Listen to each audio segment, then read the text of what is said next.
आप देख रहे हैं स्पीड ऑफ टाइम्स न्यूज, हर खबर हर सेकंड से भी तेज।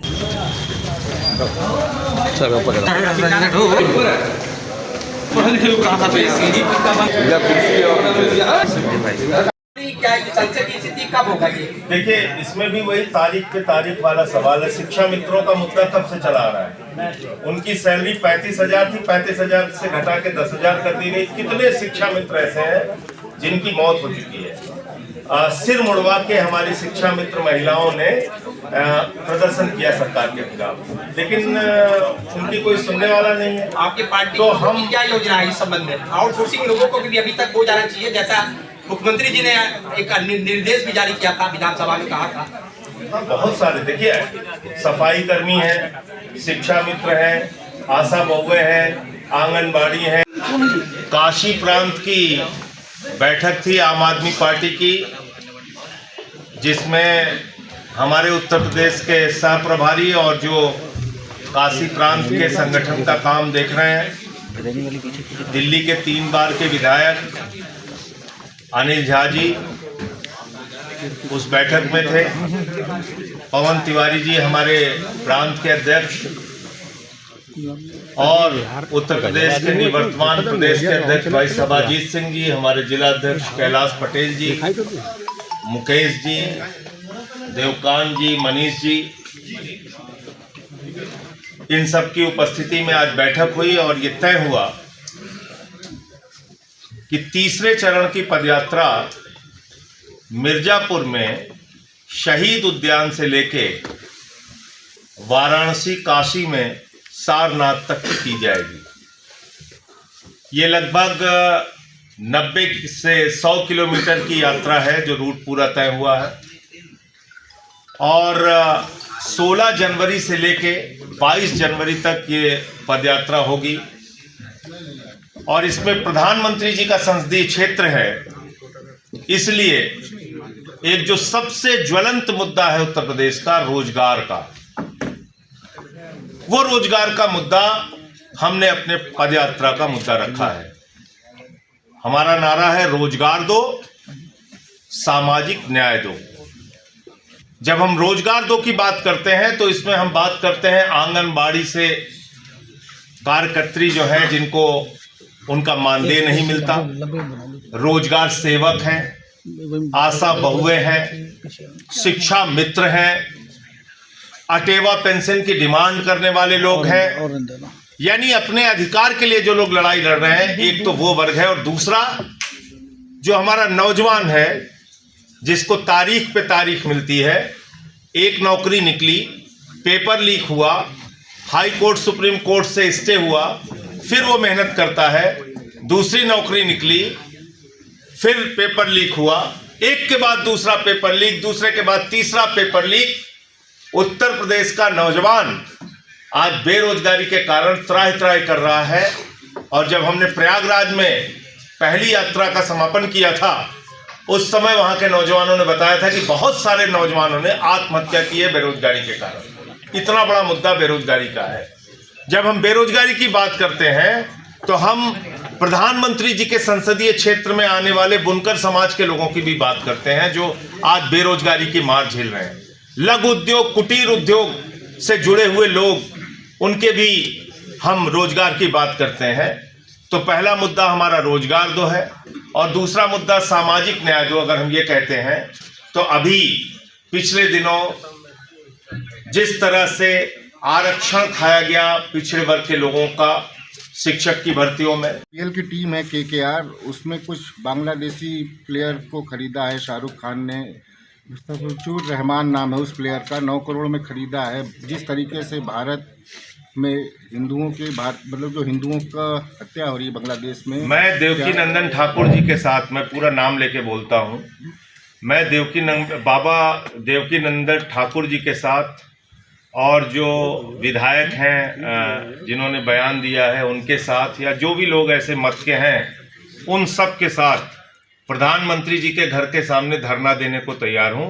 पहली चीज़ ये तय होनी चाहिए कि हिंदुस्तान की बिजली चुरा कर उस बांग्लादेश को दिया जा रहा है जहां पर हिंदुओं के ऊपर अत्याचार हो रहा है, और ये काम प्रधानमंत्री का मित्र अडानी कर रहा है। उसके हजारों करोड़ के व्यापार पे, धंधे पे चोट न पहुंचे, इसलिए अब तक हिंदुओं पर हो रहे अत्याचार के बारे में। काशी प्रांत की बैठक थी आम आदमी पार्टी की, जिसमें हमारे उत्तर प्रदेश के सह प्रभारी और जो काशी प्रांत के संगठन का काम देख रहे हैं, दिल्ली के 3 बार के विधायक अनिल झा जी उस बैठक में थे। पवन तिवारी जी हमारे प्रांत के अध्यक्ष और उत्तर प्रदेश के निवर्तमान प्रदेश के अध्यक्ष भाई सभाजीत सिंह जी, हमारे जिला अध्यक्ष कैलाश पटेल जी, मुकेश जी, देवकान जी, मनीष जी, इन सब की उपस्थिति में आज बैठक हुई और ये तय हुआ कि तीसरे चरण की पदयात्रा मिर्जापुर में शहीद उद्यान से लेके वाराणसी, काशी में सारनाथ तक की जाएगी। ये लगभग 90 से 100 किलोमीटर की यात्रा है जो रूट पूरा तय हुआ है और 16 जनवरी से लेके 22 जनवरी तक ये पदयात्रा होगी और इसमें प्रधानमंत्री जी का संसदीय क्षेत्र है, इसलिए एक जो सबसे ज्वलंत मुद्दा है उत्तर प्रदेश का, रोजगार का, वो रोजगार का मुद्दा हमने अपने पदयात्रा का मुद्दा रखा है। हमारा नारा है रोजगार दो, सामाजिक न्याय दो। जब हम रोजगार दो की बात करते हैं तो इसमें हम बात करते हैं आंगनबाड़ी से कार्यकर्त्री जो है जिनको उनका मानदेय नहीं मिलता, रोजगार सेवक हैं, आशा बहुएं हैं, शिक्षा मित्र हैं, अटेवा पेंशन की डिमांड करने वाले लोग हैं, यानी अपने अधिकार के लिए जो लोग लड़ाई लड़ रहे हैं, एक तो वो वर्ग है और दूसरा जो हमारा नौजवान है जिसको तारीख पे तारीख मिलती है। एक नौकरी निकली, पेपर लीक हुआ, हाई कोर्ट सुप्रीम कोर्ट से स्टे हुआ, फिर वो मेहनत करता है, दूसरी नौकरी निकली, फिर पेपर लीक हुआ, एक के बाद दूसरा पेपर लीक, दूसरे के बाद तीसरा पेपर लीक। उत्तर प्रदेश का नौजवान आज बेरोजगारी के कारण त्राहि त्राहि कर रहा है और जब हमने प्रयागराज में पहली यात्रा का समापन किया था उस समय वहां के नौजवानों ने बताया था कि बहुत सारे नौजवानों ने आत्महत्या की है बेरोजगारी के कारण। इतना बड़ा मुद्दा बेरोजगारी का है। जब हम बेरोजगारी की बात करते हैं तो हम प्रधानमंत्री जी के संसदीय क्षेत्र में आने वाले बुनकर समाज के लोगों की भी बात करते हैं जो आज बेरोजगारी की मार झेल रहे हैं। लघु उद्योग, कुटीर उद्योग से जुड़े हुए लोग, उनके भी हम रोजगार की बात करते हैं। तो पहला मुद्दा हमारा रोजगार दो है और दूसरा मुद्दा सामाजिक न्याय दो। अगर हम ये कहते हैं तो अभी पिछले दिनों जिस तरह से आरक्षण खाया गया पिछड़े वर्ग के लोगों का शिक्षक की भर्तियों में, हमने उसका मुद्दा संसद के अंदर भी उठाया था। जिस तरह से अभी उत्तर प्रदेश में कोऑपरेटिव बैंक की भर्ती में लखीमपुर में मामला आया था, आरक्षण खाया गया, बांदा विश्वविद्यालय की भर्ती में आरक्षण खाया गया। तो जिस तरह से आरक्षण जो पिछड़े वर्ग का है उस पर जो हक मारा जा रहा है, भेदभाव की जो घटनाएं आती हैं, कहीं पासी समाज के बुजुर्ग को मंदिर की सीढ़ियों पे पेशाब चिटवाया जाता है, कहीं किसी दलित को अपनी शादी में घोड़ी पर नहीं बैठने दिया जाता है, इस प्रकार के कहीं किसी कथावाचक की चुटिया काट ली जाती है। इस प्रकार की जो घटनाएं आती हैं उत्तर प्रदेश में, ये भी मन को बहुत व्यथित करती हैं। तो दूसरा मुद्दा हमने सामाजिक न्याय दो का रखा है। इन दो मुद्दों के साथ साथ आज जो SIR के नाम पे गड़बड़ झाला चल रहा है वो विषय भी हम लोग यात्रा में उठाएंगे।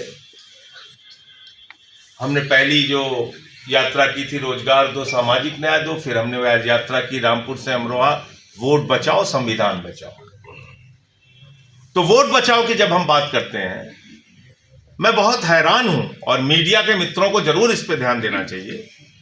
करीब करीब 12 करोड़ 69 लाख वोट ग्रामीण क्षेत्रों का पंचायत चुनाव कराने के लिए उसकी लिस्ट सामने आई है।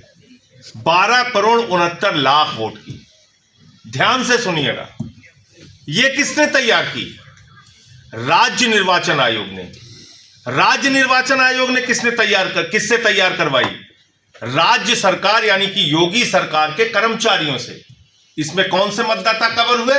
सिर्फ और सिर्फ ग्रामीण क्षेत्रों के मतदाता। वो सूची क्या कहती है? 12,69,00,000 मतदाता उत्तर प्रदेश में हैं। अब केंद्र सरकार के और केंद्रीय चुनाव आयोग के अधीन जो अभियान चलाया गया ज्ञानेश कुमार जी के नेतृत्व में SIR का अभियान, वो अभियान कहता है कि पूरे उत्तर प्रदेश में मात्र 12,55,00,000 वोट है। तो आप बताइए शहरी मतदाता कहां चले गए?